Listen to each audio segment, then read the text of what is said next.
Controller D پر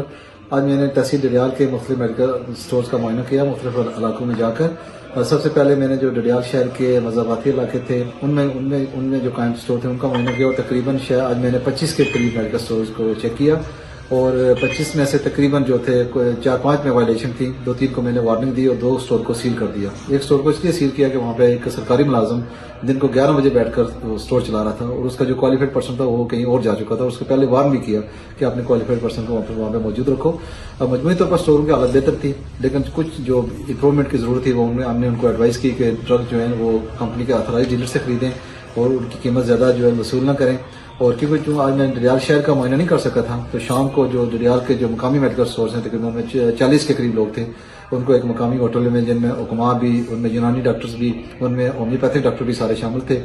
اور ان کو میں نے بتایا کہ آج کل جتنی جو خرابیاں آج میں نے دن کو دیکھی مختلف سٹوروں سے ایکسپائر میڈیسن تھی اسٹوریج کنڈیشن اچھی نہیں تھی اور میڈیسن کی امپروومنٹ کس طرح کی جا سکتی تھی پیشنٹ کو کس طرح کونسل کرنا ہے اور الٹیمیٹلی ہمارا گول تھا کہ پیشنٹ کو اچھی دوائی سستی دوائی ملے اور ان سب کے ساتھ ایک ہم نے تفصیلی میٹنگ کی اور آئی ایم ویری ہوپ فل کہ یہ میٹنگ بڑی فروٹفل رہے گی. اور تمام لوگوں کو میں وارن کرتا ہوں جو لوگ ڈرگ ایکٹ کے مطابق کام نہیں کرتے ہمیں کوئی سٹور سیل کرنے کا شوق نہیں ہے لیکن جو کام صحیح نہیں کرے گا اس کے خلاف بھرپور قانونی کارروائی کی جائے گی اور ان کا حوالے پولیس کیا جائے گا.